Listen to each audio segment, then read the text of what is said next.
Welcome to today's episode of the Group Therapy Podcast. Today we have producer, makeup artist, special effects makeup artist, wardrobe, actress, what I like to say, Jill of all trades, Jamie Apple. Jamie has worked on a ton of movies, and we're going to talk about some of them. So, Jamie, tell us about yourself. Yeah, I live in literally a two-stoplight town in the middle of nowhere. Started SFX in 2012. Sorry, my studio is still a mess from the last set. And I pretty much gave it up. Well, as I just mentioned, I'm a recovering alcoholic, and that pretty much drove me in the ground for about 5 years. Got myself sober and decided one day that I was sober enough to venture into the indie film world. Put out, a notice that, hey, I do SFX makeup. I've been working at this haunt for this long, and it took off. And I wasn't planning on acting or doing any of that. I never wanted to be in front of the camera. But now I kind of like it after the last role I just finished. So I'm not gonna lie, it's a little fun. I mean, I've only done like little bit parts, but it's something that you're just like, I like this. It's just so you, like I said, you're working on everything. You're doing special effects makeup, you're doing wardrobe, you're acting now. So what's your true passion between all that stuff? SFX makeup definitely is my passion. I like to be able to push the limits of what we can actually do and do it. So I try to be better each time. And again, this last set I was on, I did a couple of things that I've never done before, and it turned out pretty phenomenal. Cool. Well, I have to ask you. I'm not sure how old you are, so I'm not going to put that out there. But I was in the age of the VHS tapes. Did you have your Tom Savini VHS tape with and your was it I can't remember, the other one was something horror, but I had those on VHS tape back in the day. Actually, believe it or not, I do. I still don't. I don't watch horror movies. I have one. It's Pumpkinhead is my absolute favorite, and I don't watch it even for the movie or the plot line, but I watch it for Pumpkinhead. I've never, I'm a wuss. I'm a coward, and that's why I work at haunts instead of going through them, because I know where things are going to be, and that's why I don't mind watching the movies I worked on. But it's really hard for me to watch somebody else's horror movie and then sleep the next week. No, you're not one of them ones that as soon as you started finding out how it's all made and stuff, it just kind of lost its luster. But you're still it's still there, huh? It's still there, and it stems all the way back to, and this is probably going to give away my age. I was like 4, and HBO was just becoming a thing on Cablevision, if you can think back then. And my parents decided to watch Nightmare on Elm Street, the first one. It terrified me. And I mean, I was little, so, it all stems from that. So thanks, Freddie, for the nightmares. I still have them. Okay, so I got to ask you this, because this is the way my wife is. If we watch a horror movie, we've got to watch something after the horror movie for a palate cleanser that shows she can go to bed. She's the same way. Yeah. I think. Go ahead.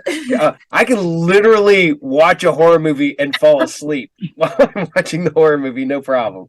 But if you give me true crime, you can let me watch the most terrible thing that happened in real life, and I can go to sleep right after. I know that is awful, but I'm one of those women that can sit there and I can watch the craziest true crime stuff as I'm falling asleep and it not bother me. So. I'm not going. What was real bad was what is it?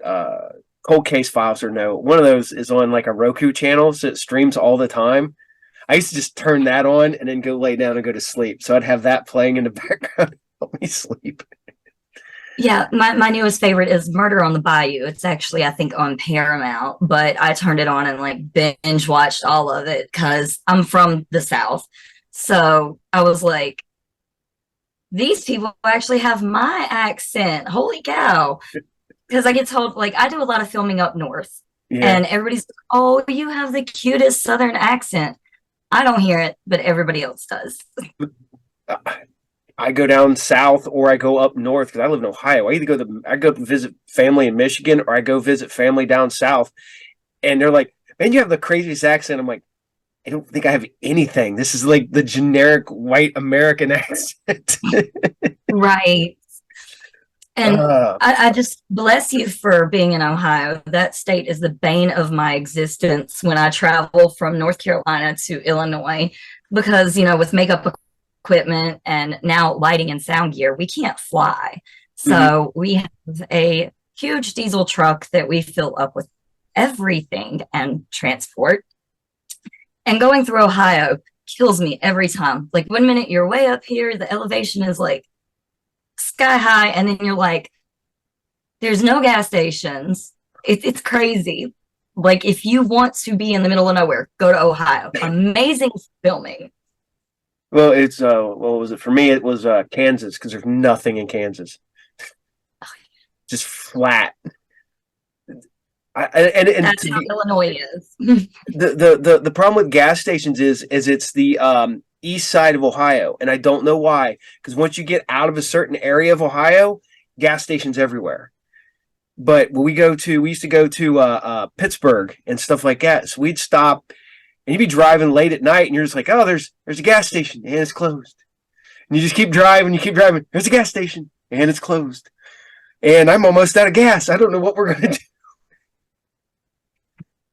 Yeah, that's how my town is. There's like, it shuts down at like 8, 9 o'clock at night. That's it. Everything dies. It's so quiet here. So, But I so love how it. did you get into special effects makeup in a little old town like that? There's actually a local haunt that is ran by a couple of ex Hollywood directors. I'll throw their names out. Dean and Star Jones, and it's the original Hollywood horror show.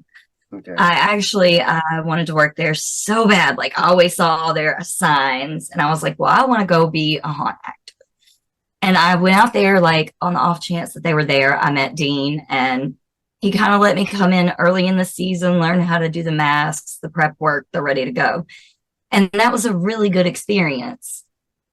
And it didn't work out after the first year. I didn't like the haunt scene at the time. I was starting to get into drinking really heavy and didn't want to tolerate the drama, so I just kind of left. And if you've ever worked in the haunt industry, there is drama. There's always going to be drama. Yes, there is.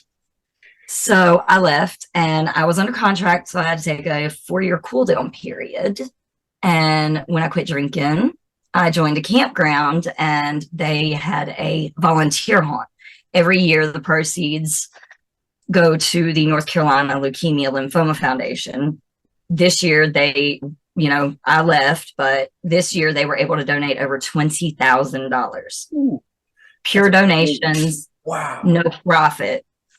So they're very good people to work for, and they needed somebody over their makeup department. Well, I ended up not only running the makeup department, but I ran it through COVID, and we had a drive-through haunt for the kids and for everybody else. So we still made money that year. And that's kind of how I got into it, and I just haven't let it go. That's cool. I did a haunt one year, and you had just all the infighting between the actors and stuff like that. And I'm like, I'm literally here to have fun and to make a little money. And Right. it's like people were sucking the fun out of it. I'm like, oh, okay. You'd have a great night one day, and then the next night you'd just be like sitting there just, I just want to leave. Yeah, absolutely. And see, I still run a haunt here locally in town. We only run 1-2 nights. It's at our local baseball stadium. And I hire local teenagers. And for the past 2 years that I've ran it, there's been no drama. Everybody's gotten along. Nice. Right. And when you get like 40 teenagers, that's big.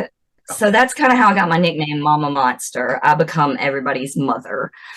So Well, you kind of have to deal with what I do. I have a comic book store, and they play Magic, so I have to be the grumpy dad slash uncle that tells the kids, "You need to knock that off. You need to be." The fact that you got 40 of them with no drama, I can't get 12 of them with no drama. yeah, That's these guys, they're awesome to work with. Like they literally, if they see another kid doing something wrong, they'll call them out. If that kid doesn't listen, they come straight to me and they say, "Hey, mom, this is what we got going on," and I go handle it right then. I haven't had to let any of my kids go. They've always been apologetic, and they're like, "Whoa, we want to keep working for you." So we do have a lot of fun. damn, that's cool. So how'd you go from being a haunt worker to being in film, to working in film, I should say? Um, Somebody I know posted a casting call, and I joined the casting call group and just threw it out there that I did makeup and threw out one of my zombie looks, and it exploded. Nice. It was like a time bomb. Like I got put, I booked a couple of short films, and now it's like every time I turn around, I'm having to actually turn down jobs, and I feel so bad that I can't take all the jobs. But Yeah. I am literally, from now until July, I have at least 1 gig a month, 2 in March, and possibly 3 in May. I thought I was busy. I don't know how. And I put this out there. You got 4 kids, I do. and all met at home. I homeschool. Jeez. I have 4 of them, but 3 of them don't live here anymore. They're all adults, and I have events.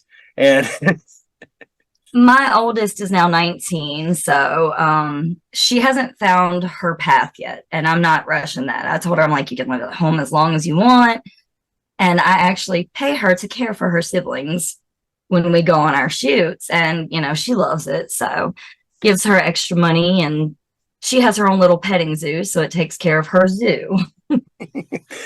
yeah, that's one of the things nice is that my son Joe, who is my third kid, he is my everybody calls him my mini me, but I'm like, how's he my mini me when he's my size?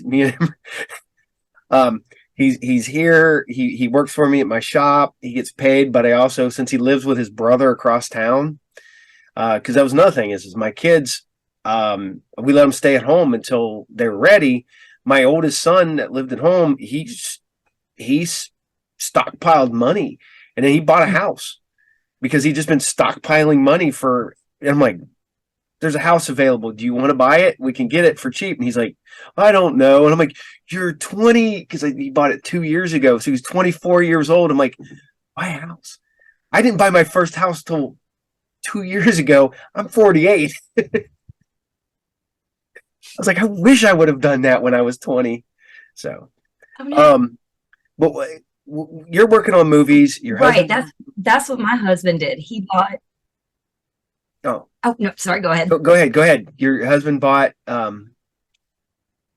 He bought our house when he was 20. So, I mean, pretty much our house is paid off now, which is nice to be, I have my kids young. I'll tell you guys how old I am. I'm 39. I'll be 40 in May. So I still have like a lot ahead of me. I did start my career late, had kids early, but it's been a lot of fun along the way. Oh yeah. I mean, you. I think if you don't have those learning experiences, you don't become the person you are today, and you wouldn't. You start taking stuff for granted. I Yeah, mean, granted. Um, I mean, if I wouldn't have put myself through all the bull crap that I put myself through when I was younger, I wouldn't have the outlook that I have now.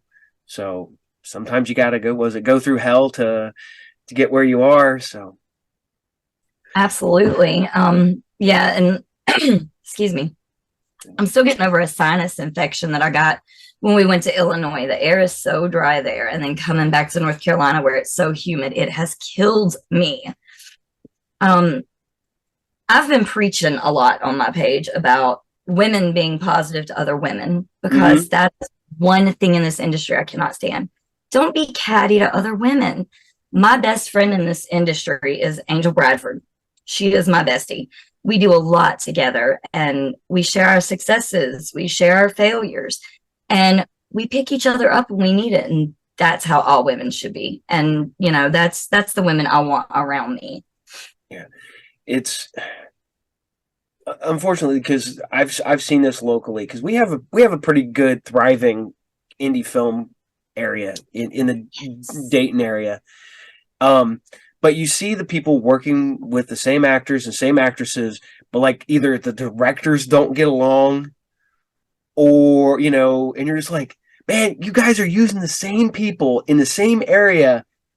Don't be jerks to each other, man. Just find. You guys have a ton of commonality, and yet you don't use it to make things better. I think if everybody got to working together, this thing would be huge. So, yeah, but unfortunately, that's one of the downsides to, I think, ego. It is. It's all pride and ego, and it sucks that it's like that. So, I had a young lady reach out to me. She was like, I was really apprehensive to reach out to you because I heard you were not a nice person. I'm like, what?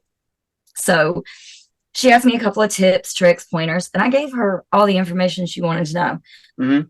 How else are we going to create the new generation of makeup artists, actresses, actors, cameramen, gaffers, sound guys? You can't if you don't share that information. And I've learned that a lot of the people that do make it higher up in the indie film community, they don't want to share that. They want that to be theirs. I may not tell you all my tips and tricks, but I'm going to tell you enough that you're going to figure out how exactly I'm doing it and be able to do it just as efficiently, if not better than me.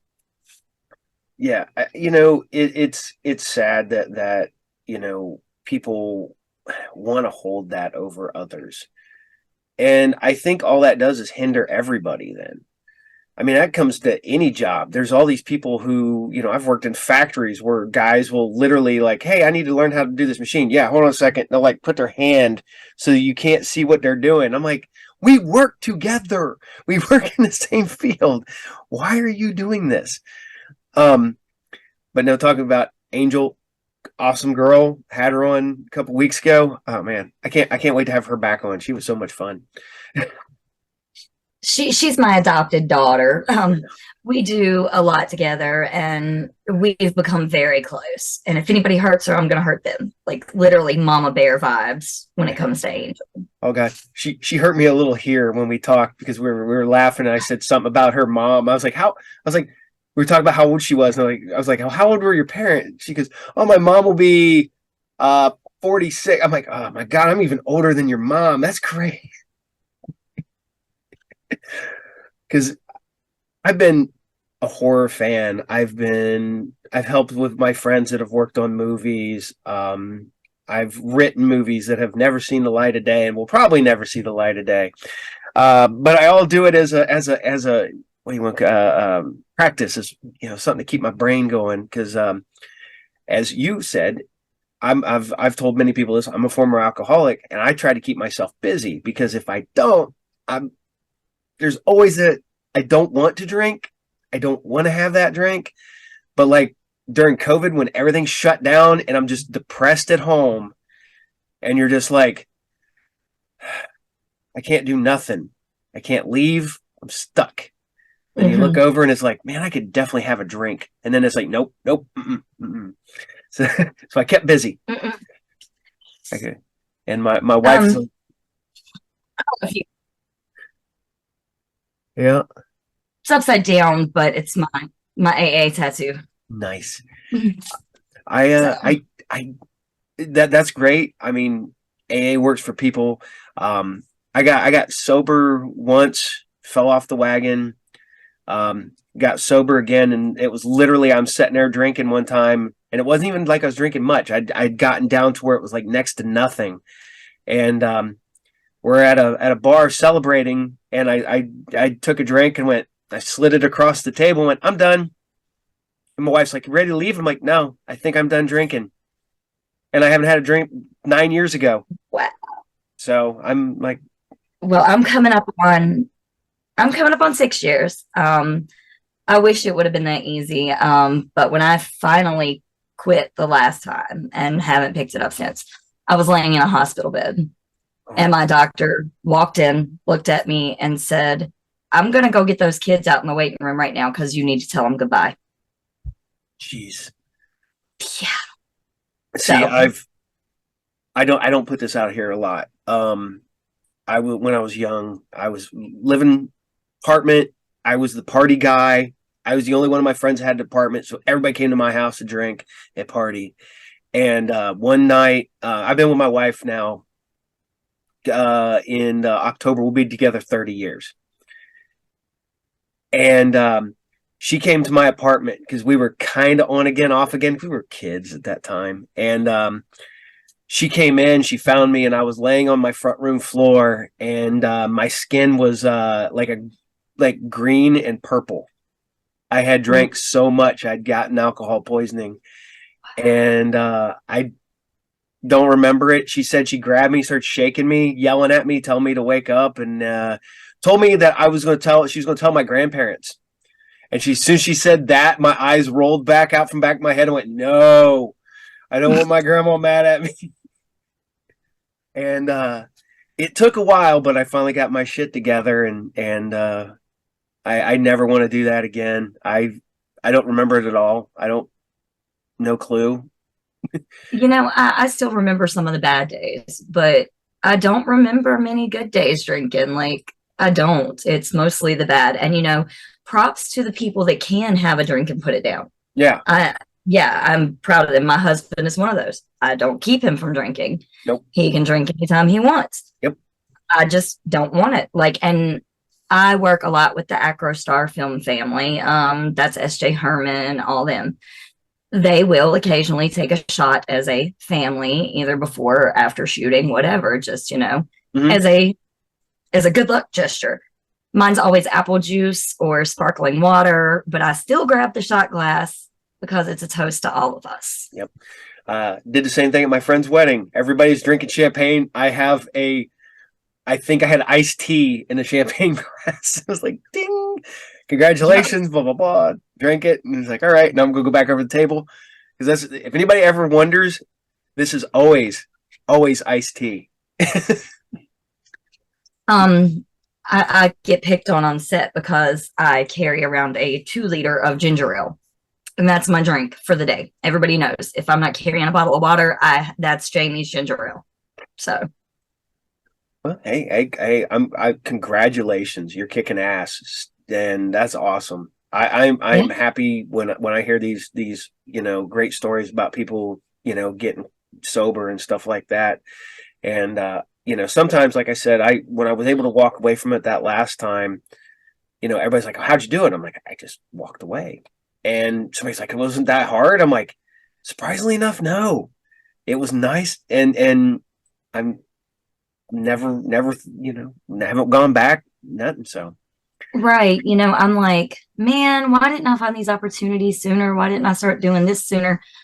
But then I look back and I'm like, do you really think you could have handled some of the tough situations you've been in during that time? And my answer to myself is always no.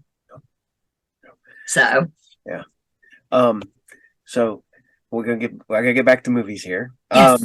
So what movie have you worked on that you're the most proud of? The one we just finished, actually, Desperate Souls with S.J. Herman. It is a horror, but it is also a romance and suicide awareness and a lot of other things rolled into one. And there was a lot of emotions that went into that film. Well, I watched the trailer to that. Well, the teaser trailer, because the real trailer doesn't drop till tomorrow. For those watching, tomorrow night, yes. So this will drop Monday afternoon. So at noon. So it'll drop in a few hours after this drops.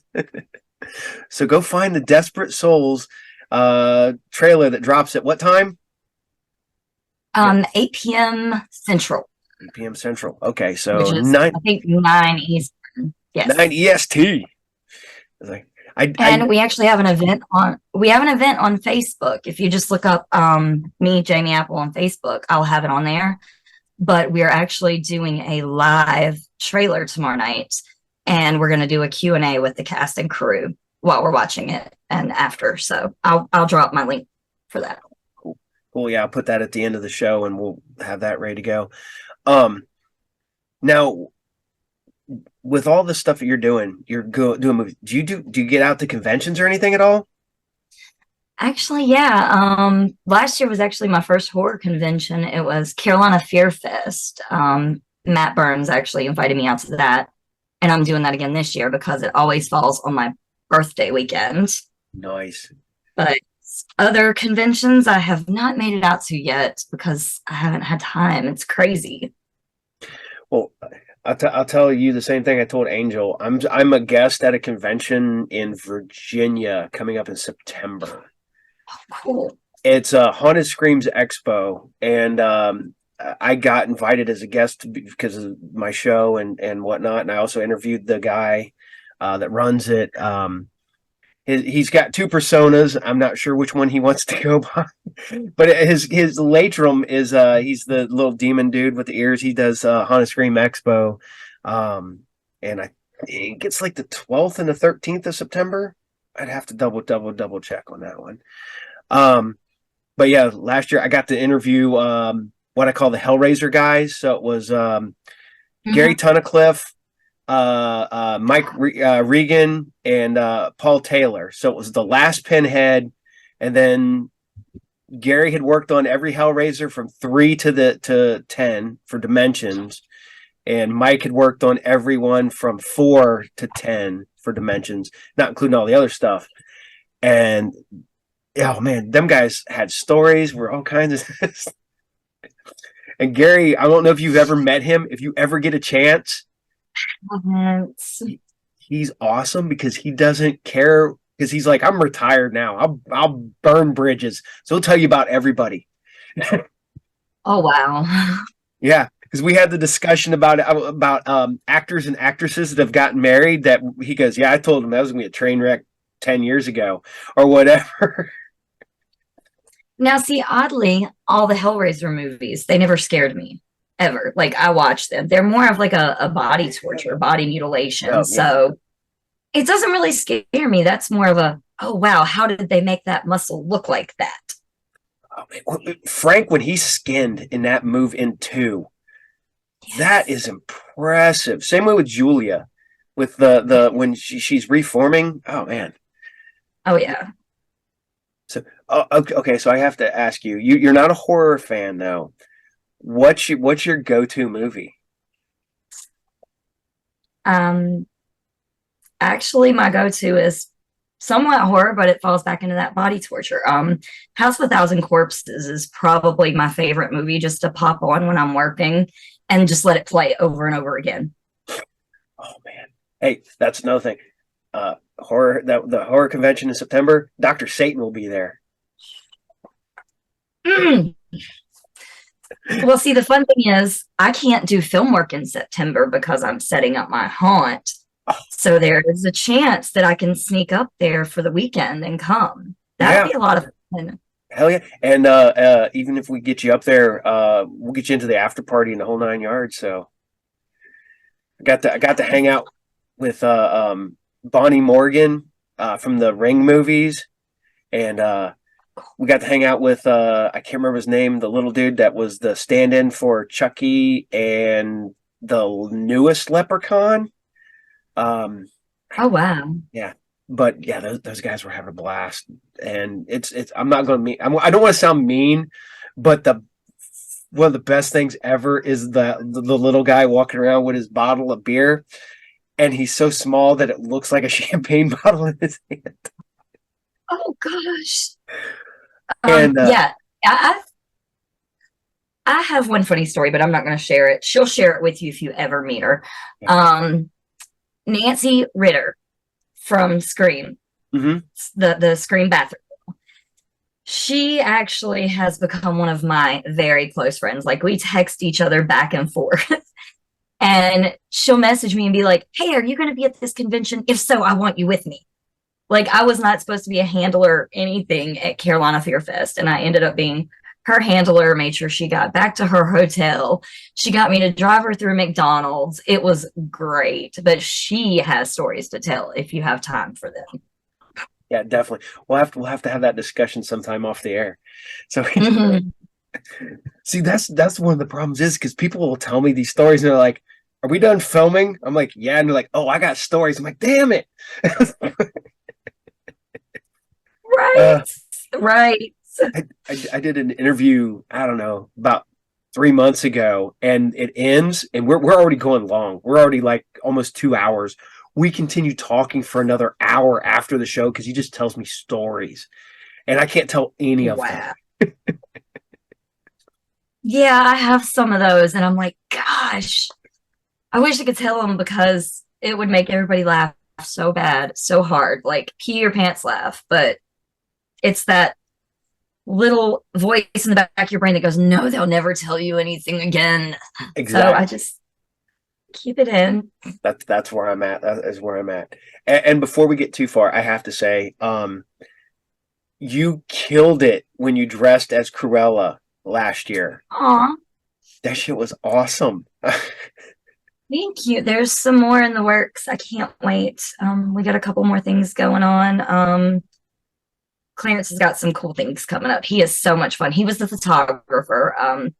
He is phenomenal. If ladies, gentlemen, whoever gets the chance to work with Clarence, do it.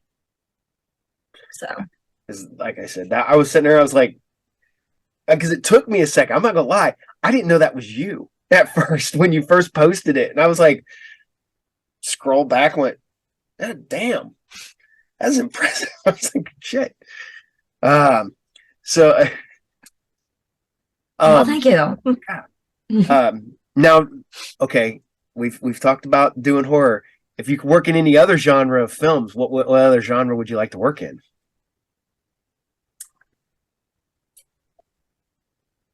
Maybe comedy, honestly. I know it's hard for like SFX in comedy, but I'm thinking like even horror parody movies, like the haunted house movies, or yeah, something Scary, like that would be scary movie, and yeah, amazingly fun. Yeah. the this is what's funny. I was doing a con years ago, and they had I can't remember his name. He was a special effects artist there. He started on Face Off on Sci-Fi, but he was there and he had his makeup and he did what was it? And this is gonna be bad. Wet Dreams on Elm Street, the porno parody. So he did the Nightmare on Elm Street porno parody, and he's like he looks at people and he goes, I'm never going to get hired to do a Nightmare on Elm Street movie. So this dude killed it with the makeup because he made the Freddy look. I mean, it looked like Freddy, and it's for a porno movie. All because he was like, I'm never going to work on Friday. I'm never going to work on Friday the 13th. I'm never going to work on Nightmare on Elm Street. He goes, I got the offer to do the Nightmare on Elm Street porno Yeah, parody, do and it. I jumped on it. And I was like, hell yeah. I was like, yeah, that's awesome makeup. And he goes, well, it got me other jobs. So, Oh, yeah, and that's kind of where I'm at. I'm picking up these weird odd roles that are really hilarious, and that's what I'm digging. Acro Star Films is going to be doing a Sweet Family Christmas. They just dropped that. It's a Hallmark parody, which is going to be a lot of fun. But what I have coming up this weekend is called Butch and Jack Solve a Mystery. It's Nikki Park's film. He's our director, and it is just phenomenally insane. I get to dress like a 90s mom aunt kind of thing with the big blonde bouffant hair and the corset, the Dolly Parton era of white trash ants. That's yeah, that's me this weekend, but it's going to be a lot of fun. that's cool. So when you're acting, what do you really, what do you like acting in, the horror or in the comedy stuff? I like acting in the horror, but I don't want the serious roles, if that makes any sense. I like being like a side character. I don't like lead roles. I want to be that funny little quirky side character that if we didn't have that character, it wouldn't be as good of a scene. So, that's where I like to be. I kind of like to be off to the side, but still make an impact. You're one of the ones that needs to break up the darkness with just a little bit of light over here at the corner, right? Usually I'm a smart aleck, though. So I get those roles. I get to be yeah. Yeah. I said a couple of mean things in Desperate Souls, our main character. I feel kind of bad for saying those, but apparently he deserved it. Now, does that ever get to you when you got to act? You're like you got to be mean to somebody that you're like really kind of pretty cool with that you. Um, no, actually, one of the first acting roles I did was a role called Trashy. That movie is not out yet. It is in editing, but it is seriously white trash. And Paul Hurley, I don't know if you guys know who Paul Hurley is. He plays my ex-husband in this movie. The chemistry is so amazing that we were afraid that the downstairs neighbors were going to call the cops because it sounded like we were truly having a domestic dispute. And yeah, it was really good. But no, that scene was actually one that we had a lot of fun with, but we put out a lot of anger with. So it was good, but I don't regret any minute of that one. Now, did you have to get yourself in a good headspace before you worked on that? Like get mad at somebody in real life? I did. I did. And it's not very easy when you're such an easygoing person to really like get yourself in that headspace. But I've been married once, so I always have that to look back on. It's one of the ones where you're like, well, yeah, I remember that. Mm-hmm. Yep. Yeah, see that's one of the worst parts about it is that I've gotten older and people have offered me like, hey, you want to be in a movie? I'm like, what day are we filming? I'm like, oh, I can't do that. I was supposed to be the guy in a movie, and I was supposed to be show up multiple times. I was supposed to be the guy at the beginning of the movie that told the kids they were all going to die out there, but I was going to be the only reoccurring character in all the movies, just the guy that ran the gas station. So it would have connected the universe that the one guy, and I was like, I could do that. Yeah. Grumpy old hillbilly, I guess. I don't know. Yeah, I like being the grumpy old woman. And in A Sweet Christmas, waving my husband in, he's hanging out in the studio with me. But on A Sweet Family Christmas, I play the lush, wonderful housekeeper named Alice. So definitely a smart aleck, and it's going to be a lot of fun with that character, but not so sure about how her demise plays out. Now, since your husband's right off to the side, how does he feel about was he working in film before you guys got together, or was it something that you guys came together with? No? No, he wasn't in film before. He's an auto mechanic by trade, owns his own business. And I was going to some sketchy shoots that I didn't feel comfortable going alone to. Good shoots, bad area of town. And I'm like 5'2". I'm tiny. I am a little human. And when I have $20,000-$30,000 in makeup gear, I don't want to haul that around by myself. And then he was like, I want to try some lighting. Now half of my studio is dedicated to his lighting and sound equipment. And generally, if I tell people what he does, he gets hired right along with me. And if they don't want to hire him as anything on set, he becomes my assistant. So becomes your security. Gonna have to. Yeah, pretty much. We went to Chicago, downtown Chicago, for a promo shoot. And mind you, I have not been anywhere pretty much off the East Coast. Chicago was huge. I was terrified of that place. And I was so glad I had him to drive the roadways. It's terrifying. Oh, yeah. Chicago. It's insane. I remember taking my wife there for the first time, and she's like, "This town sucks." Traffic was horrible. Everything. She's like, "You can't do." I was like, "That's why you don't drive. You park and then you ride the bus, or you walk, or you cab everywhere." So, Yep. And I will say, with it being a legal state, we had to make a pit stop because my nerves were like this by the time we got there. It was crazy. Had to swing in and visit some good friends up there. So, I think there's I've always stuck to North Carolina. That's where I'm from. And I'm branching out now, and I'm realizing there is a huge film industry in the Illinois, Ohio, that whole Great Lakes Basin area is freaking amazing. Because now I'm in talks about going to Indiana in July.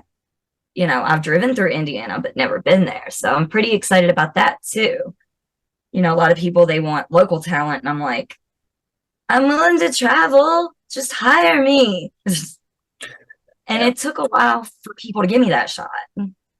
Yeah, because it's we talked about this a little bit ago. You get those people who've worked with the same people, and they don't want to give other people shots.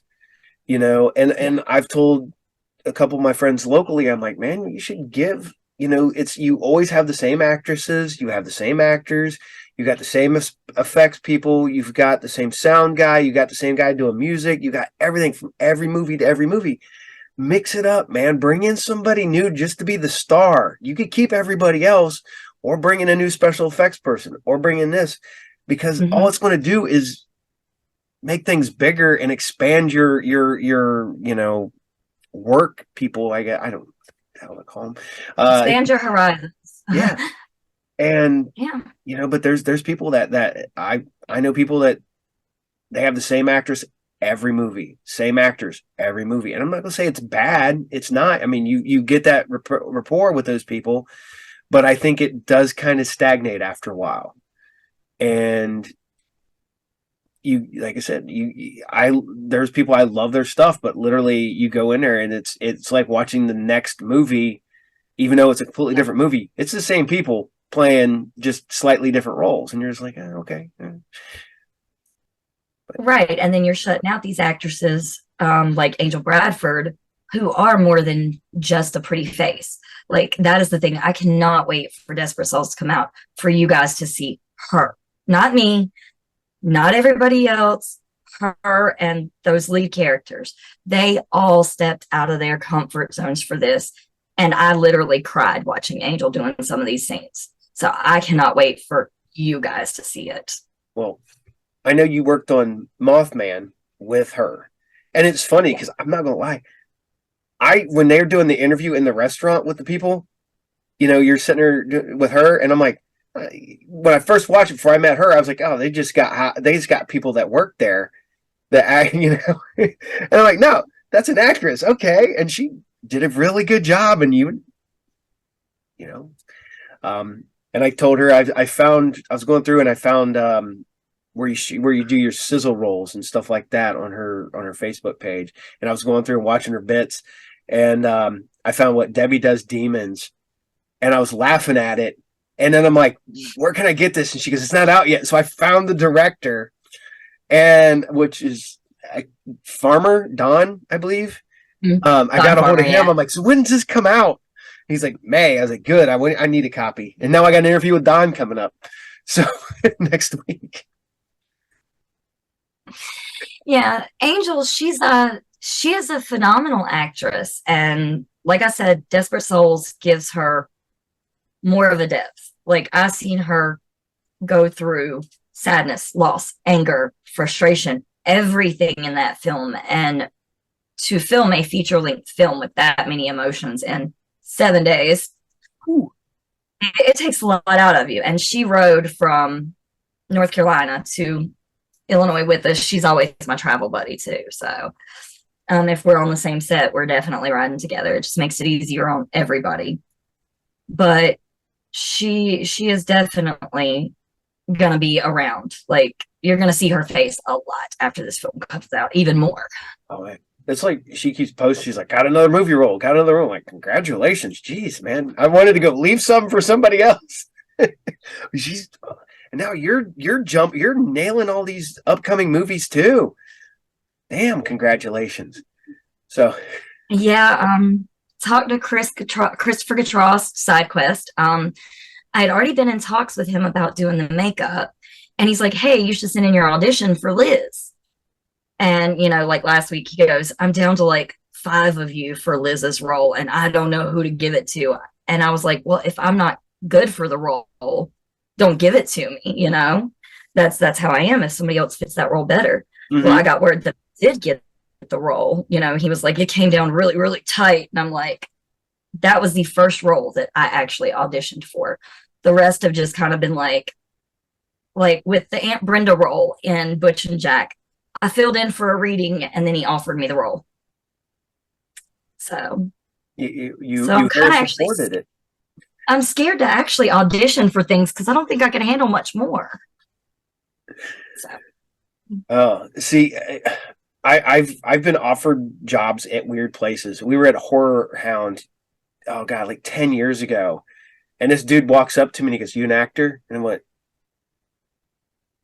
"Me?" And I'm like, "No." He goes, "Man," he goes, I like this." He goes, would you be in a movie? And part of me is like, I'm gonna go die somewhere. Is this how this works? Is this how this ends?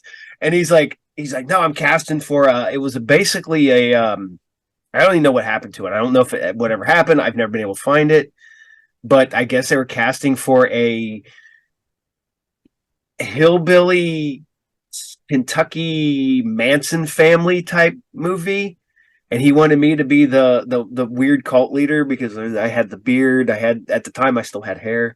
I'm like, that's kind of maybe. terrifying, though. Yeah, and I was like, all right. And then he's like, well, and he's telling me where it's at and stuff like that. I'm like, yeah, I can't do that. I was like, I can't.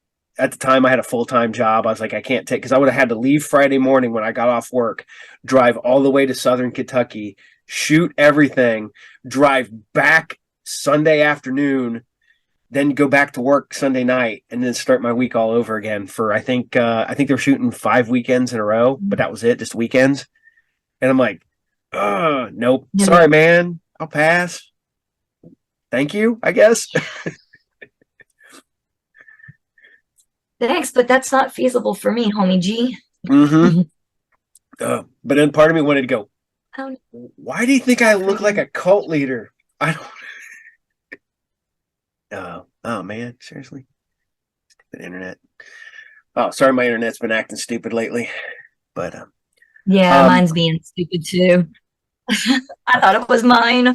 no, I think it's both of us, maybe. Ours is horrible, man. It's been dropping constantly lately, and it's maddening, especially middle of the night. I'll be watching a movie, and all of a sudden it'll just stop, and I'm like, so I go stop it. I go over, and I'm like, what am I gonna do now? I could read, or I could just put a movie in and read. So I'll just put a DVD play and go read. Yep. So I gotta ask. I see you got horrified back there, and you got what's your board game? What's your board game of choice? Actually, Monopoly. Monopoly. I always lose, but I like playing Monopoly. Yeah. Have you played Betrayal at the House on the Hill? No, my kids get me these weird games, and I don't even play them. They go up for decoration. Like I open them and look at the cards. Oh, I did get Cards Against Star Wars, so that's definitely on my to play list. It's like Cards Against Humanity, but it's a Star Wars box. So that one's going that now. I don't know if you can see, but there's a lot of Star Wars crap back here. I'm actually a huge Star Wars fan before Mandalorian, before Grogu, before all that. But I do like Yoda and Baby Yoda. But yeah, I'm a Star Wars nerd, and people always find that odd that you look at me and you're like, no, I'm not really. Just me. I like Star Wars. I'm a weird little kid. I didn't have, I'm not going to say, I didn't have a fun childhood, and we'll leave it at that. So now that I'm an adult and I can buy my own things, I am reliving my childhood, and I don't care how weird that is. That's me. That's me. Somebody asked me the other day, and they're like, "What do you got?" I was like, "I have a full set of stormtrooper armor. I have a full set of Sith robes. I have 6 of the high end lightsabers, plus the dark, with the dark saber. I have 6 stormtrooper helmets, Mandalorian helmets, Boba Fett, Jango Fett, Darth Vader, clone troopers, Bo-Katan. I got all that stuff over there. Yeah, see, I like Star Wars. I like comic books. My favorite is probably Preacher. Um, yeah, I saw the Ghost Rider box back there. That one kind of is exciting too. Yeah. Yeah. That's the okay. So I got Preacher. You want to hear something funny? I got married with the last issue of Preacher in my pocket of my jacket. That's awesome. My wife goes, "What you got in your pocket?" And I unrolled it, and I'm like, "It's a Preacher," and I kind of rolled it and stuck it back in my jacket pocket and put my shirt. That is awesome. I was actually looking for my. Oh, there they are. I bought the complete editions, so I didn't have to have all the comic books. But I've got book 1 and 2 so far. Oh man, those are insanely fun and wrong in every. Oh my god, I remember when he brought those out, and I was reading. I'm like, this is so crazy bad and wrong. And then when he did Boys, he goes, "I'm going to out Preacher," and then he dropped the Boys, and I was like, "Oh, yeah. Yeah." So, but I actually got hooked on the TV show at first, and not even just for the main character. Shh, leave me alone. Thirst trap, fell into it face first. So then I looked into the comic books, and I'm yeah, haven't looked back. The comics are always better than the TV shows. Yeah, believe me. I'm setting. Not only do I have all this here, I have this here. I have a stack here. I have my comic shop. I have a bunch of my stuff stored there. I tell my wife, I was like, now you get to, if anything happens to me, you get to deal with all this shit. I was framing up posters the other day, and I was like, remember, these aren't cheap posters. So if I die, they're worth money. Keep them or sell them. Yep. Don't. Yeah, I have a couple of those. Mm-hmm. I just got I got Heavy Metal, an original Heavy Metal poster the other day in the movie. It's all hanging up over there. But so okay. I have my favorite poster. My favorite poster is actually my cast and crew signed Mothman poster that hangs in my studio. Nice. I don't have. I have my friends little movie posters. I have them framed up and hanging in my shop. So if you go through, there's this poster of posters, and they're all signed by all the cast and crew and stuff like that. And they're like, those are cool. I'm like, how can I get one? Like, you can't. That's the only problem with that stuff is no one does movie posters anymore. So everybody does the little 11 by 17 ones for the most part. Yeah. So I would love to get a good full size, 24 by 36 poster of some of these movies. So, and the one I want is, now I got to talk to Don next weekend, is I need to try to get a full size poster of Debbie Does Demons, because that artwork is awesome. Yeah, Angel, she's excited for that one to come out, and she loves talking about all her experiences and everything. And that one comes up a lot with, how fun it was. Yeah. So horror comedies are great. Oh, they are. They're so fun. So what do you have coming up that you can talk about? Oh my gosh. Okay. Butch and Jack this weekend. There's one I can't release yet. After that, April is off. in May, I'm back in Illinois with the AcroStar Film family. We're doing a Sweet Family Christmas. I'll be helping Beth Metcalf with the SFX. We're working together, creating a really cool kind of hallmarky, cheesy horror fun film. I don't know. It's just going to be a lot of fun, and it's a lot of us getting together wanting to make a fun film. And then With Child is coming up. I don't know if you've seen the second trimester thing going on about that. I'm excited about that. I'm the lead SFX artist on that. Angel will be helping me, and yeah, that one's going to be pretty huge. I can't release any details though. Just it's going to be very visceral. I've been picking up a lot of movies that are almost hard for me to swallow in the emotional sense. And Jeff wrote that movie. It says it in the bio on Indiegogo after him and his wife lost a child. So it touches on a lot of emotions that generally aren't in horror movies, but it's a very good horror movie. So I'm excited about that one. And then Matt Burns in June, he's doing an anthology called Head on the Writer's Block, I think is the name of the story that we're doing. I'll be helping with that. Yeah, there's a lot. And that's all I have off the top of my head. I'm sure there's more and something I've missed in there. All right, now I got to ask some of the hard hitting questions here. When you're working, you listen to music. Mm-hmm. What are you listening to? If I'm working, you're either going to have something like Five Finger Death Punch, Metallica, heavy, harder rock. If I'm trying to unwind and relax, it's going to be more like Duran Duran 80s rock. But if I am like in an angry, I just got to get this off my chest mode, I have a whole playlist of female artists, and it's like in this moment, like heavy screamo female artists. Go ahead. That's cool. It's funny because I've been able to link because a lot of people that work in horror also love heavy metal, and there's I don't know if it's inherently that's how it works or whatever, because I've been a metalhead and a horror movie fan my entire life, and I don't remember anything else. And it looks like what's up, Lucy? Oh, hi, Lucy. As I said, that is my wife. The first, she is so pretty. We have a male version of her named Stinky. He came to us as a stray a couple of years ago. So yeah, right, we have a zoo. I have my menagerie down here. We have the two cats. I don't know where mine's at. That's Lucy. Her real name is Lucy Purr. My cat's Mazikeen from Lucifer.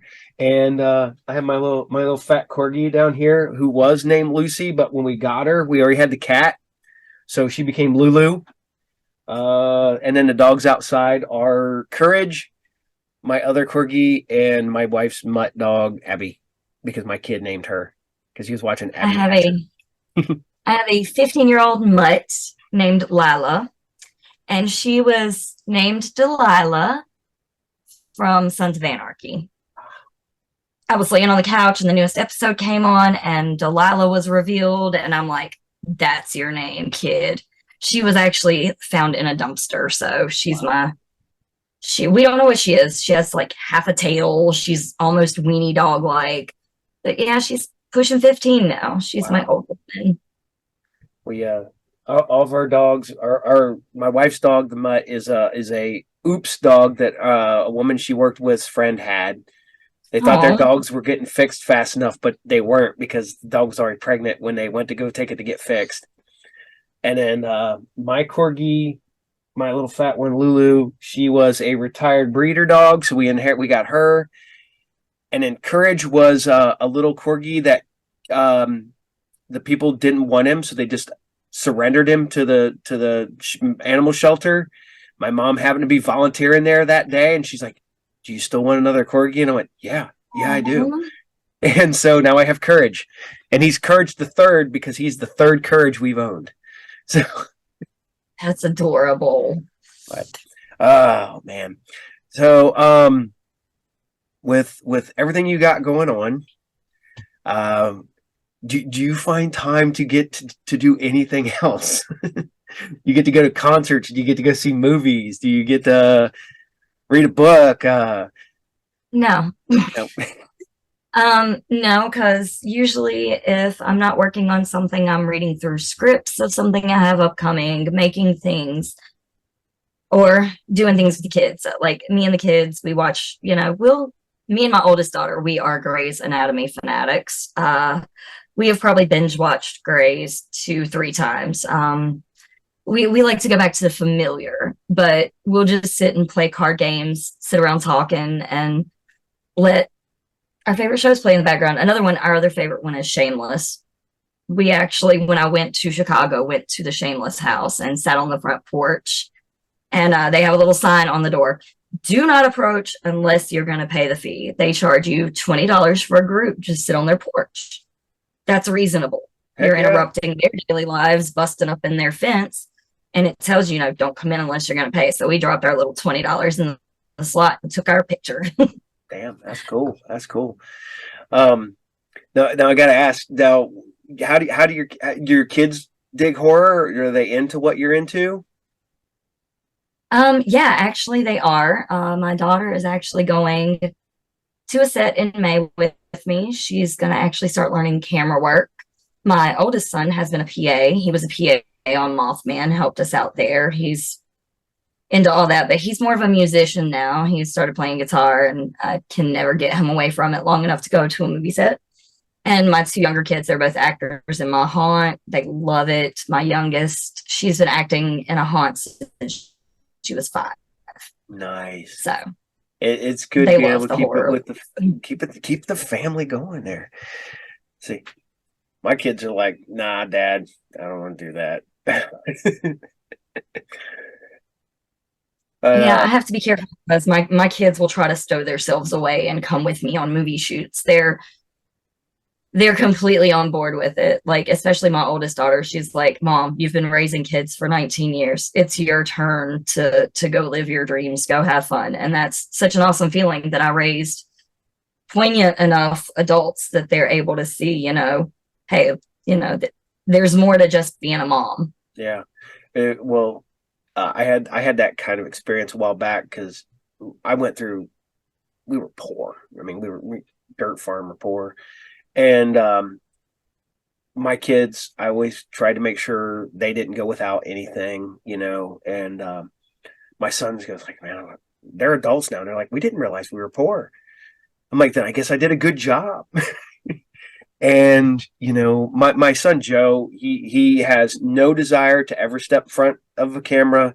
He has no desire to ever, but that kid loves to write. We're working on stuff together. I've always tried to get him on my show because that kid is, I say kid, he's 23. But he's very, Still a kid. yeah, he's super knowledgeable, I mean, he remembers stuff that I don't remember, and he's on the ball. And I was like, I want to have you on the show one day so we can talk about stuff and we can do interviews with people. He's like, no, I don't want to be on the show. It freaks him out. But then my youngest, who's 12 and has autism, he loves being on the show. He comes in and hangs out on my other shows, my cartoon shows, all that stuff. And now he's got a following because people love him because he comes out. And I was like, hey, Vince, is today going to be a good Saturday? And he's like, he throws a big thumbs up out there. Aww.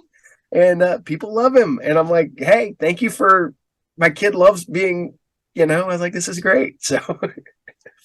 And my daughter, if she wanted to act, she could. She had a small role in Trashy. She actually played my daughter in the movie, which was great. But she's like, nope, don't ever want to do it again. It was the most uncomfortable I ever was. She's like, but I did it. So I think that if you don't, I let my kids do whatever they wanted to, because I was one of them kids that grew up and, I was like, I want a guitar. And my mom was like, no, you don't need a guitar. What will you need a guitar for? Then I found, like you, I found horror effects makeup and stuff like that. And I ordered it out of the back, I think, of Fangoria. And she hated that because I would show up and she'd have a bunch of people hanging over at the house, and I'd come out and have a pencil stuck in my eye with just gore hanging out of it. And I'm like, Mom! And That she's like, is knock that awesome. shit off. Pull it out of my eye. People are like freaking out. And I'm like, why you do that? Because it's fun. Fun, Mom. It's And lots of fun. yeah. Um, so I gotta ask, because you talked about being a Star Wars fan. Favorite Star Wars movie? And why is it Empire Strikes Back? Damn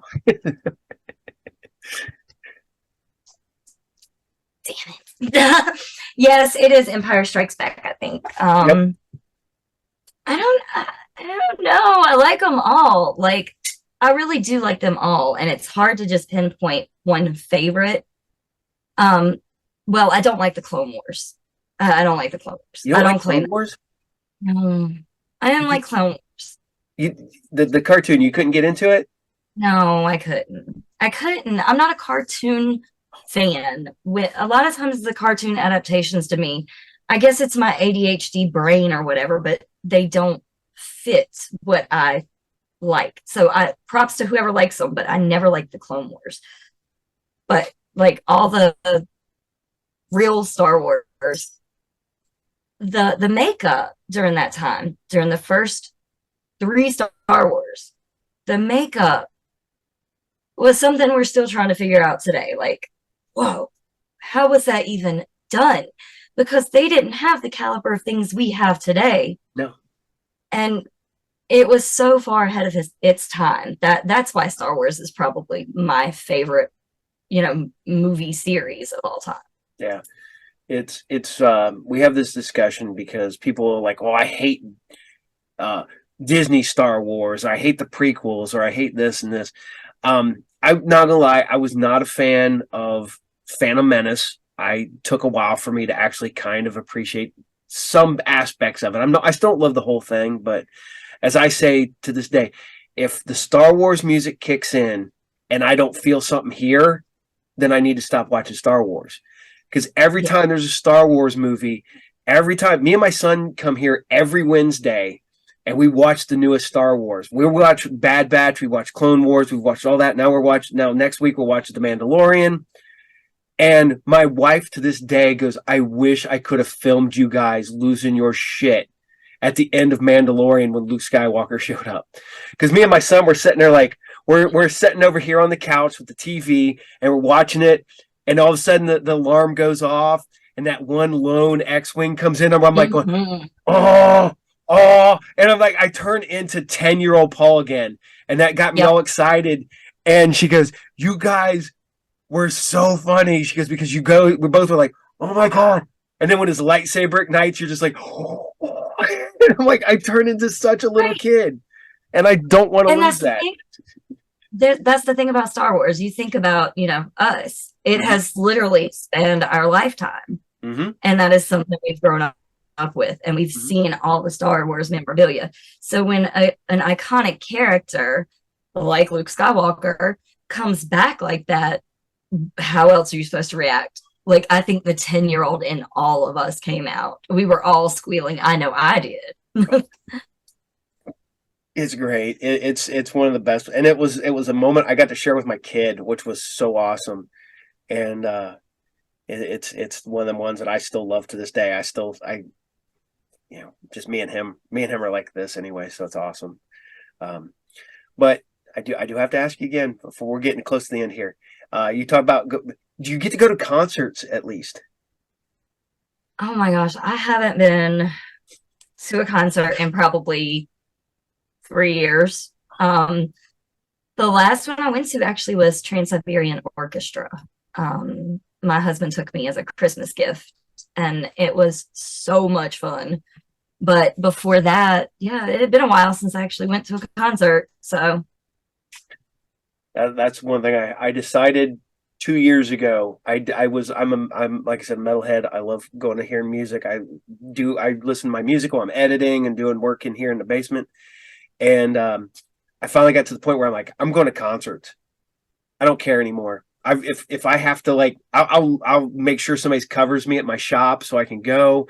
I'm driving 3 hours away to go to a concert now, where I used to be like, that's too far. Now I'm like, hey, they're not playing anywhere in the United States for like I don't know how long. We're going to a concert, so Well, there actually was a concert that I wanted to go to, and I literally cried because I can't go.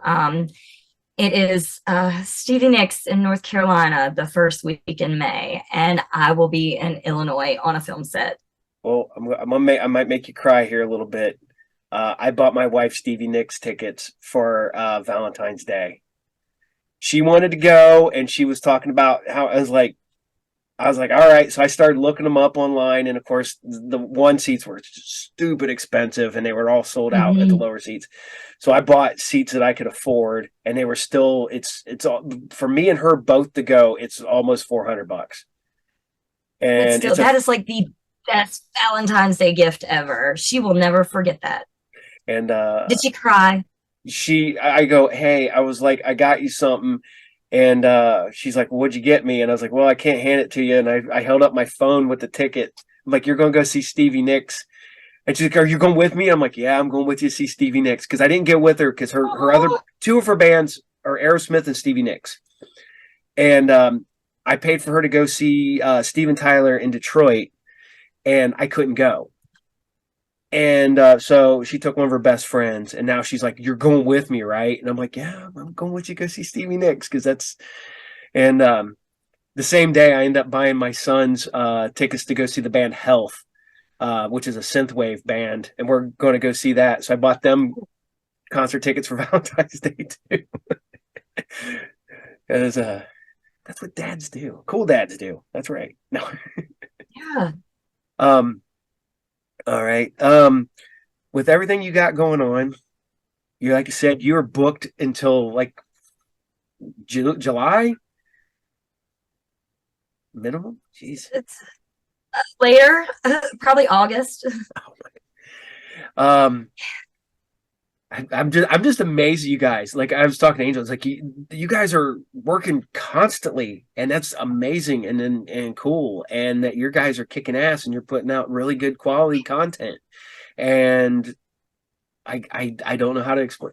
And did not know you worked on Mothman. I didn't even know she worked on Mothman. I watched Mothman on Tubi like 2 months ago before I even, and I was like, that's a pretty good movie. And then she's like, oh yeah, I'm in that. And I'm like, oh.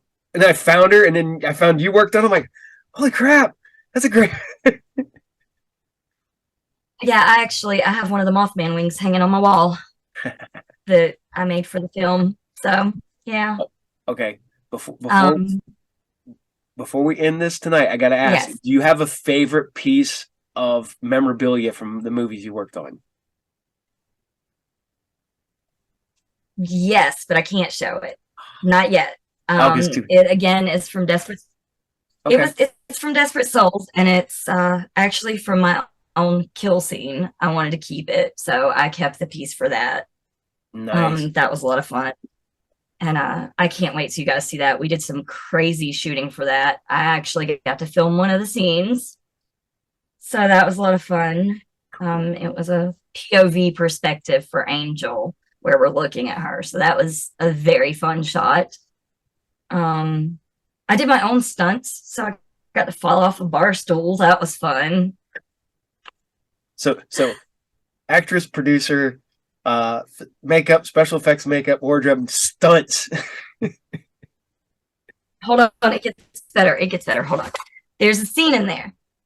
Um, I actually walked away with the title branch manager because it was night, but we needed the effect of tree branches across the wall, Mm-hmm. and there were no tree branches.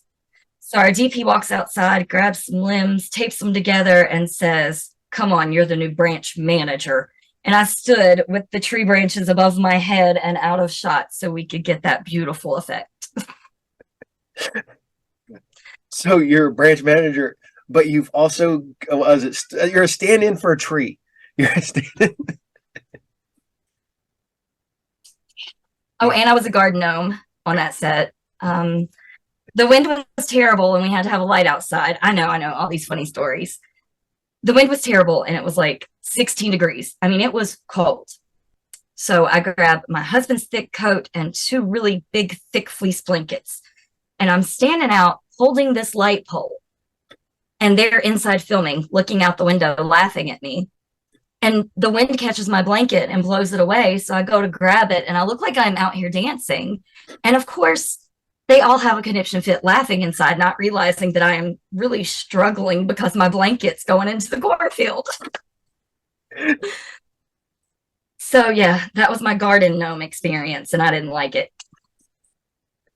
Well, my goal is that here soon, because here when I get done with this, I got to get a message. I'm going to do Morgan is going to be on the show next.